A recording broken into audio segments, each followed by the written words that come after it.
কোনজন এমভিয়ে মাত্ৰ 24 মিনিট পাছতে দুৰ্ঘটনাৰ এই যিখন বাহন এই বাহনখনৰ এমভিআই ৰিপৰ্ট দাখিল কৰিছিল হয়তো সেই এমভিআই গৰাকী তদন্তৰ আওতাত আহিব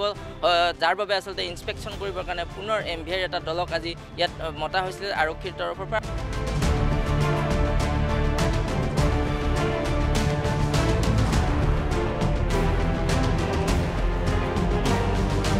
হয় চাওক নন্দিনীয়ে যিখন বাহনেৰে দুৰ্ঘটনা সংঘটিত কৰিছিল সেই দুৰ্ঘটনাৰে সংঘটিত কৰা বাহনখন ইনস্পেকশ্যনৰ কাৰণে ইতিমধ্যে এমভিআইৰ এটা দল আহি উপস্থিত হৈছে আমি দেখুৱাইছোঁ পোনপটীয়াভাৱে কেমেৰাচোন ইদৃশ্যে দেখুৱাইছে যিটো দ্বিতীয় অফিচৰ এমভিআইৰ এটা দল ইনস্পেকশ্যনৰ কাৰণে ইতিমধ্যে আহিছে আৰু বিতৰ্ক এটা হৈছিলে যিহেতুকে ঘটনাৰ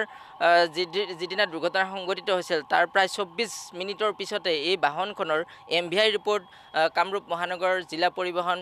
বিষয়া কাৰ্যালয়ৰ পৰা ওলোৱা বুলি এটা মন্তব্য প্ৰদান কৰিছিলে খুদ যিগৰাকী গাড়ীৰ গৰাকী আছিল নন্দিনী কাশ্যপে আৰু তাকে লৈ যথেষ্ট প্ৰতিক্ৰিয়া সৃষ্টি হৈছিল আৰু কালিৰ দিনটোতো আমি সেই বাতৰি সম্প্ৰচাৰ কৰিছিলোঁ আৰু এই মুহূৰ্তত কামৰূপ মহানগৰ পৰিবহণ বিভাগৰ কাৰ্যালয়ৰ একাংশ দল তদন্তকাৰী দল আহি ইয়াত উপস্থিত হৈছে আৰু তেওঁলোকে যিখন বাহন দুৰ্ঘটনাগ্ৰস্ত হৈছিলে সেই বাহনখন তন্নতন্নকৈ পৰীক্ষা কৰিছে সমান্তৰালভাৱে আমি দেখুৱাইছোঁ যিটো বিতৰ্ক সূচনা হৈছিল যে যিহেতুকে দুৰ্ঘটনা সংঘটিত হোৱাৰ পাছতে এই বাহনখনৰ আচলতে এমভিআই ৰিপৰ্ট প্ৰদান কৰা হৈছিল কামৰূপ মহানগৰ জিলা পৰিবহণ কাৰ্যালয়ৰ তৰফৰ পৰা কোনো ধৰণৰ ইনস্পেকশ্যন নকৰাকৈ এমভিআই ৰিপৰ্ট এটা দিয়া হৈছিল যিটোকে লৈ আচলতে সমগ্ৰ ৰাজ্যজুৰি বিতৰ্কৰ সূত্ৰপাত হৈছিল আৰু আৰক্ষীয়েও সেই কথাটো কালি উল্লেখ কৰিছিল যে এমভিআই ৰিপৰ্ট পোৱা কথাটো সত্য গতিকে কি হিচাপত আচলতে এমভিআই ৰিপৰ্টটো প্ৰদান কৰা হ'ল তাকো জানিবৰ কাৰণে ইতিমধ্যে আৰক্ষীৰ তৰফৰ পৰা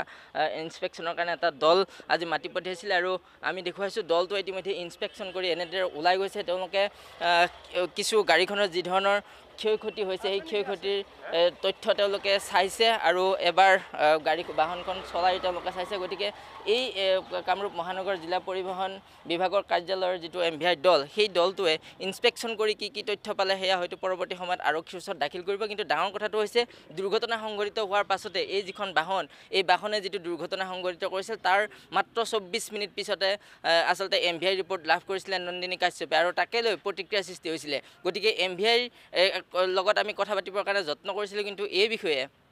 তেওঁলোকে কোনো ধৰণৰ সংবাদ মাধ্যমৰ আগত মুখ খুলিবৰ কাৰণে বিচৰা নাই আৰু তেওঁলোকে এটা কথাই কৈছে যে কাৰ্যালয়লৈ আহিলে আপোনালোকক দ্বিতীয় সকলো কথা অৱগত কৰিব কিন্তু ডাঙৰ প্ৰশ্নটো হৈছে কোনজন এমভিয়ে মাত্ৰ 24 মিনিট পাছতে দুৰ্ঘটনাৰ এই যিখন বাহন এই বাহনখনৰ এমভিআই ৰিপৰ্ট দাখিল কৰিছিল হয়তো সেই এমভিআই গৰাকী তদন্তৰ আওতাত আহিব